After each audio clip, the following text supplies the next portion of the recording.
एक जंगल में टूनी चिड़िया अपने शौहर, सास और 2 बच्चों के साथ रहती थी। उसकी सास 24 घंटे उससे लड़ने के बहाने ढूंढती रहती थी। उसकी सास ने टूनी चिड़िया को कहा, बेटा चलो मुझे चाय बना के दो, सारा दिन तुम फजूल बैठी रहती हो। टूनी चिड़िया जाती है और अपनी सास के लिए चाय बनाती है। ये ले माँ जी, चाय पी लें। टूनी की सास चाय पीती है तो उसमें थोड़ा शक्कर ज्यादा होता है और वो गरम गरम चाय टूनी के ऊपर उठा कर मारती है। क्या तुमने ये चाय बनाई है? माँ, एक चीनी ही तो ज्यादा हो गई थी और आपने मेरा पूरा पर ही जला दिया। और वो ऊंची ऊंची उसकी सास उसे बोलने लगती है। अभी लड़ाई हो रही होती है कि एक मिट्ठू तोता उनके घर आता है। टूनी की सास दरवाजा खोलती है। देखो मिट्ठू, ये हमारे घर का मामला है, तुम इससे दूर ही रहो तो बेहतर है। क्या क्या बोल रही हैं आप अम्मा जी? मैं तो आपको ये बताने आया हूँ कि आपकी बेटी को किसी शिकारी ने मार दिया है। टूनी की सास ये सुनकर हैरान हो जाती है और अंदर रोते हुए जाती है। मनहूस, जब से तुम मेरे घर आई है मेरे घर में कुछ गलत ही हो रहा है। क्या हुआ है माँ जी? अब क्या हुआ है? मनहूस, तेरे आने से पहले मेरे बेटे की दौलत में कमी हुई और अब तो मेरा बेटा मर ही गया। क्या जरूरत है तुम्हें मेरे घर में रहने की? अगले दिन टूनी खाना ढूंढने के लिए किसी जंगल में जाती है और बहुत मुश्किल से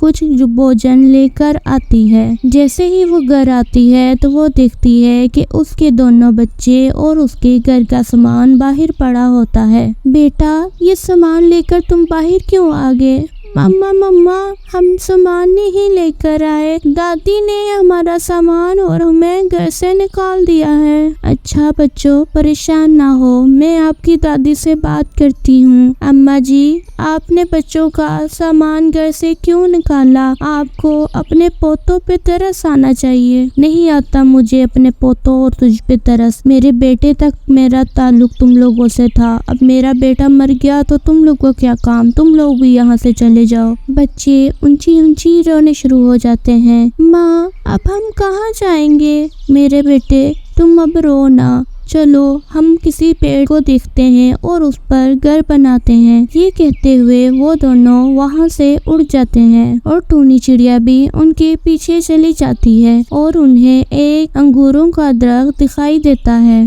बेटा, तुम लोग ये कुछ अंगूर खाओ और मुझे ये दरख्त बहुत मजबूत लग रहा है। मैं जंगल से कुछ तिनके ढूंढ कर लाती हूँ और यहाँ पर घर बनाती हूँ। जैसे ही टूनी चिड़िया वहाँ से उड़ती है तो पेड़ बोलने शुरू हो जाता है। बच्चों, क्या तुम मुझसे दोस्ती करोगे? जी, तुम जो कहोगे मैं वही करूँगा। हाँ पेड़, हमें तुमसे दोस्ती करनी है। क्या तुम जादुई पेड़ हो जो बोल रहे हो? हाँ, मैं एक जादू पेड़ हूँ। पेड़, हमारी दादी ने हमारे साथ बहुत गलत किया और हमारे पास अब रहने को घर नहीं है। तुम लोग परेशान ना हो, मैं तुम लोग को एक घर बना कर दे देता हूँ। और पेड़ अपने जादू से उन्हें एक पेड़ पर घर बना देता है।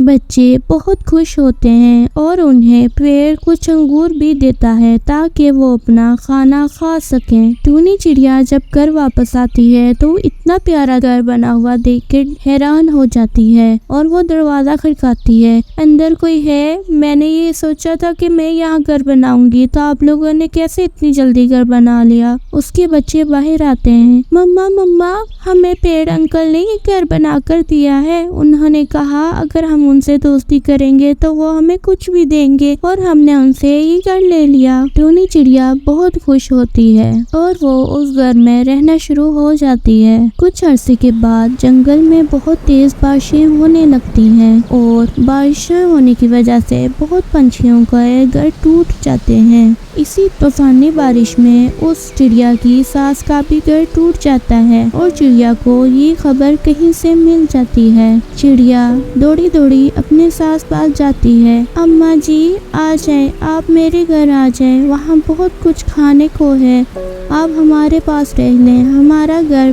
बहुत मजबूत है। इस तरह चिड़िया अपनी सास को अपने घर ले आती है और उसकी सास को अपने किए पर नदामत होती है। लेकिन अब उसे अपनी गलती का एहसास हो चुका था और वो चिड़िया के साथ अच्छी तरीके से रहने लगती हैं। इसी तरह वो चारों अब हंसी खुशी रहने लगते हैं। बच्चों, इस कहानी से हमें ये सीख मिलती है कि हमें किसी को भी मुसीबत के वक्त छोड़ना नहीं चाहिए। क्या पता अगली बार मुसीबत हमारा इंतज़ार कर रही हो।